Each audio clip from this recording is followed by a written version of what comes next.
I'm Margaret Kerrigan, and this is Art Market Minute from ArtNet Pro. It's Monday, May 11th, and these are the top market stories going into the week.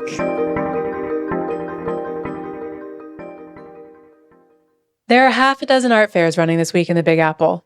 Chief among them is Frieze New York, which opens to VIPs at the Shed on Wednesday with 68 galleries, around half of which are New York-based. Meanwhile, more than $1.8 billion worth of art is set to go under the hammer across the city's major auction houses, starting at Sotheby's on May 14th, where Robert Mnuchin's monumental Rothko is poised to bring in $70 million to $100 million. If last November's auction suggested that the market had found its footing again, then May's sales will reveal whether that momentum has real staying power. Sotheby's alone expects nearly $700 million in sales during its 6 marquee week auctions. That's roughly 70% higher than the total hammer price achieved in the same auctions this time last year.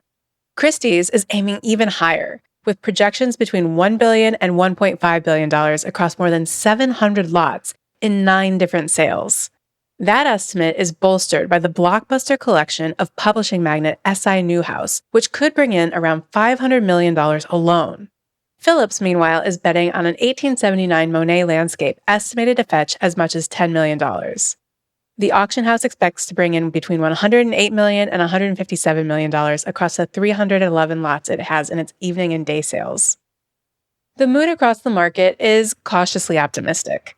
Advisors say collectors still have appetite for big, major works, but buying behavior in the mid to lower price ranges still remains subdued. Dealers report stronger sales so far this year, although they are taking longer to close. Even at the fairs, collectors are increasingly using major events like Frieze and TFAF to research artists before committing, rather than rushing to buy. After several difficult years, this May season could prove whether the art market's recent recovery is really for real, or whether that confidence remains shaky beneath the surface. A major Banksy work is heading to auction with one of the highest estimates ever attached to the artist. On May 20th, Fair Warning, the members-only auction platform founded by former Christie's rainmaker Loic Gouzer, will sell Girl in a Balloon on Found Landscape during a live auction at Tiffany & Co.'s flagship store in New York. The painting, which has never been publicly exhibited, is estimated at $13 million to $18 million. Gouzer says that Banksy has become one of the most consequential artists of our time, and he compares his market trajectory to Jean-Michel Basquiat's.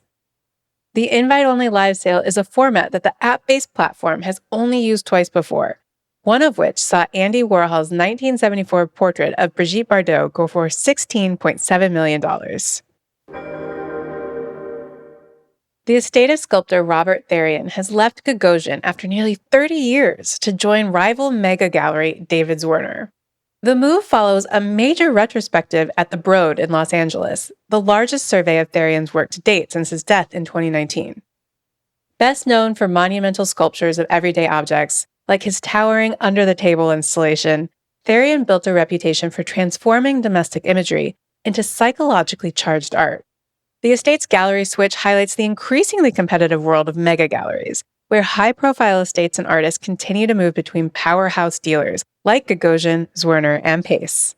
You can get more details on these stories on news.artnet.com.